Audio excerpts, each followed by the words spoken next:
Now this one is because I love Michael Jackson and Fosse, Bob Fosse. Like that. Anyway, I want to keep you informed about what I'm doing. Oh, you guys are in for a treat. This person is a friend of mine. Cienna Jade is a stand-up comedian and 5-time college dropout. She cites sources for her jokes in extensive bibliographies, a skill that cost her $50,000 in tuition. She lives in Oregon with an exquisite bathrobe and a sufficient baby. Please welcome Cienna.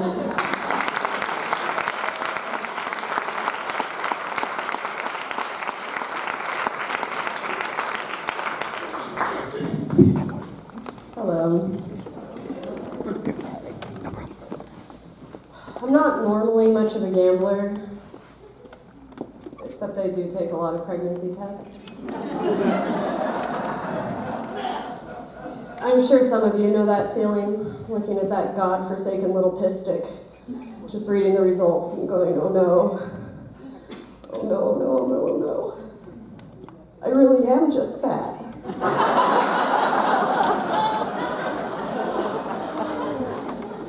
Not that I wanted a baby, just some sort of explanation for me getting exponentially more and more rotund.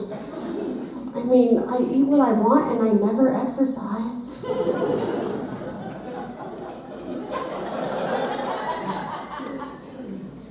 I am fat, I know that. BMI told me. But it's on purpose, because I want my presence to have some weight behind it. And that's the easiest way to do that. I've been chubby or voluptuous or squishy or curvy or whatever you want to call it. I do prefer squishy. Most of my life. And I think, like many of us, have had a lot of issues because of that. I have a really distinct memory from childhood of we all had to line up in a hallway and suck our guts in. And we had to prove we could keep our guts sucked in before we could go to the swimming pool. Just the girls, the boys were already waiting in the car. And yeah, I don't know what the deal with that is. Maybe they were a former fashion designer or a human trafficker. Same thing. But that really messed me up. Like, made me really hate my body, and I kind of really hated my body until I read a short story by Sherman Alexie.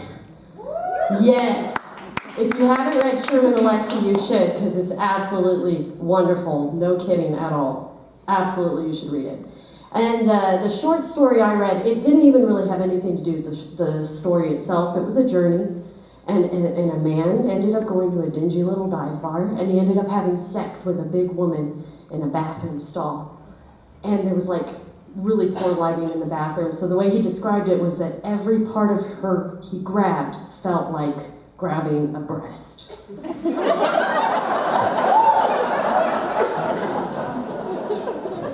That's a horrifying image if you picture it.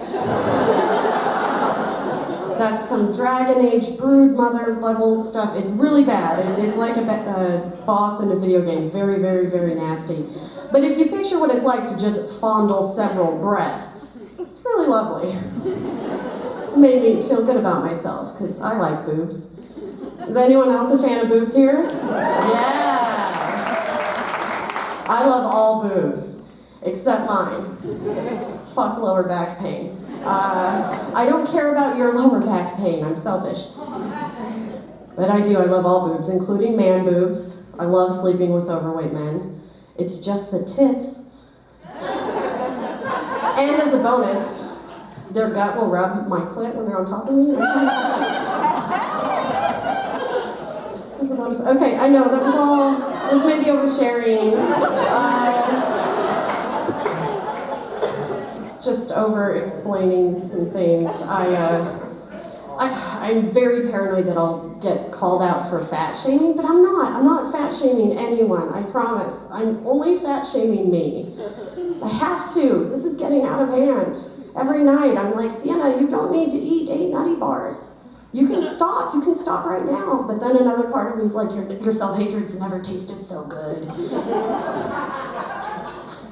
And then I do, I eat all 8. And nutty bars are a perfect example of that because that is what I eat, and also they come in packages of 2. So it's unclear whether I mean 8 or 16. And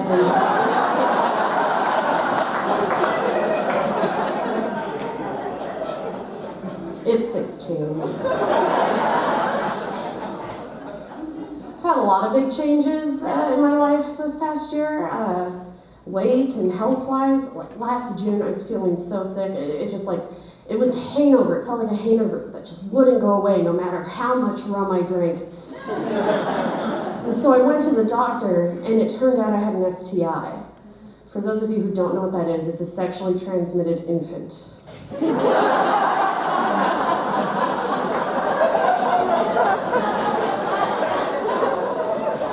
And it's the scariest one you can get. It can kill you. But best case scenario, it develops into the disease that is humanity. So it's a scary situation. Hands down, the STD that comes with the most consequences. Like, you can't go to prison for ignoring HIV. We know that because Ronald Reagan was never arrested.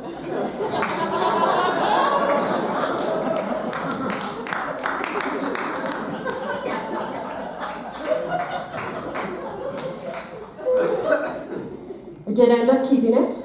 I figure that's the only retirement plan I can really afford. Just a little home-cooked human that I download with 18 years of Stockholm Syndrome. The retirement plan. It's a good-looking baby. I was very surprised. Because I'm very white, and the father is also white. And us white people, we don't traditionally have the best-looking kids. I think that's why we have such a bad problem of stealing everyone else's.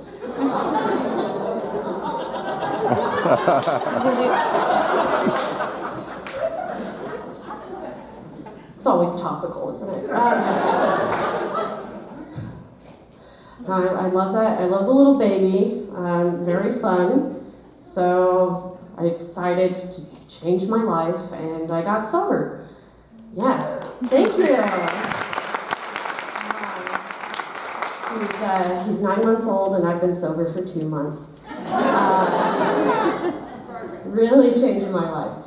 It is a lot like the comedian mentioned earlier. It's a lot like breaking up with somebody, but you still live together. That's what sobriety is like. It's like you aren't really broken up. It's like you're still together, but without any of the fun parts. It's awful. And you just really resent them, and you kind of want them to move out, but also you kind of like that they're there. It's just a nice little safety net, because they're always tempting you back into that spiral of self-destruction, because they're the only bittersweet coping mechanism you ever knew. That's what sobriety's like for me. Except for sometimes strangers clap at me about it.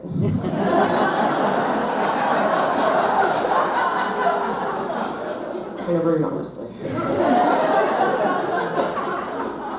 It's really good. I quit doing the drugs though, because it was really, yeah. Drugs were like blowjobs for me.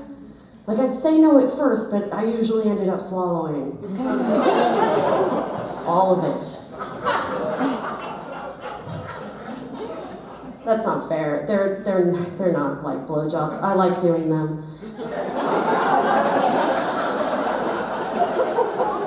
I've never had a hard time quitting a blowjob.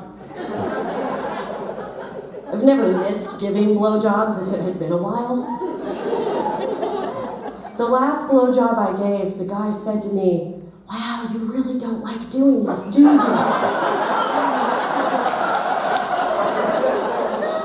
And I was just like, oh.